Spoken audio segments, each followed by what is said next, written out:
Pauliukė išminčiaus pėdomis. Migla. Dainius pasiklausė. Kieme dar buvo tylu. Niekas nekalbėjo, neūžė mašinos, negirgždėjo šulinio svirtis. Nekaukšėjo, kaip visada, skubų žingsniai. Tikriausiai dar labai anksti, nusižiovavo Dainius, versdamasis ant kito šono. Bet, pamatęs ant suolo 2 didelius krepšius ir močiutės vilnonę skarą, iškart prisiminė. Močiutė žadėjo eiti į mišką grybauti. Štai kodėl anksti atsikėlė. Juk sakė, ir Dainių pasiimsianti, jei vyrukas bus išsimiegojęs. Nėr ko laukti. Nuvaikęs miegus, išsikepurnėjo iš lovos ir pradėjo autis, kad močiutė rastų jau pasiruošusį. Bet aiman, 2 batraiščiai vis vilkosi žeme ir trukdė eiti. Tik žengė kelis žingsnius ir bumbt. Vyrukas išsitiesė kaip ilgas. Dievulėliau, kasgi čia? Pribėgo močiutė. Ko nemiegi, vaikeli? Duok, nuausiu batelius. Močiut, aš irgi eisiu grybauti. Ką tu? Ar nepasiklysi? Ne, Dainius nieko nebijojo, tik kad nepaliktų namie. Na kągi, močiutė išėjo ir sugrįžo nešina blynais. Pasistiprink, vaikeli, tada jau eisime, kad voveraitė visko nenugrybautų. Prisikirto Dainius ir jau prie durų.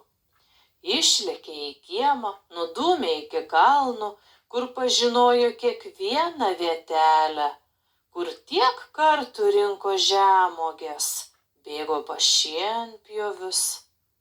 Ten jis palauks močiutės. Tačiau, kur tik dairėsi, viskas atrodė svetima. Dainius nusismaukė nuo akių kepurę. Kas čia pasidarė? Kur namai? Tik baltas ežeras ten, iš kur jis ką tik atėjo. Už kelių žingsnių baigėsi žemė. Kur jis pateko? Gal į užburtą slibino šalį? Gal pabaisa jau tyko ir tuo jį čiups ir nusitemps į savo urvą? Močiute! Iš visų jėgų suriko Dainius. Bet aplinkui nė gyvos dvasios. Jis buvo vienui vienas. Iš baimės mažajam grybautojui ėmė tirtėti keliai. Staiga ežeras prasivėrė. Ir iš jo gelmių išniro laumė. Vaikas suakmenėjo. Laumė sparčiai artinosi tiesiai prie jo. Kas atsitiko? Ko išsigandai, vaikeli? Močiutė, atpažino Dainius. Šlapi nuo ašarų putlus skruosteliai prisiglaudė prie senelės rankos. Močiute, kur mūsų namai? Už kalnų nebėra miško, ten didžiulis baltas ežeras. Ką tu, vaikeli? Tik nieko nebijok ir eikime. Ar poterėlį šįryt sukalbėjai? Ne, užmiršau, bet jis tuoj tai padarys.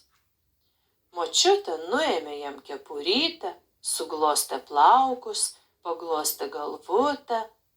Vėl viskas gerai. O ežeras vis nesitraukė. Dabar virš jo plasnojo neregėti paukščiai. ilgais permatomais sparnais. Vienas kitas lėtai plaukė ežero paviršiumi. Visi balti, kaip ir pats ežeras. Dainius sustojo. Eikim, eikim, paėmė jį už rankos močiutė. Ji leidosi tiesiai į ežerą. Įveikęs baimę, Dainius irgi žengė į patį dugną. Pačiupinėjo švarkelį. Buvo sausas. Aplinkui vienur kitur augo mažos pušaitės. O dievai, ganėsi arklys. Aišku, tai buvo stebuklingas žirgas, ant kurio atjojo Jonelis kvailelis.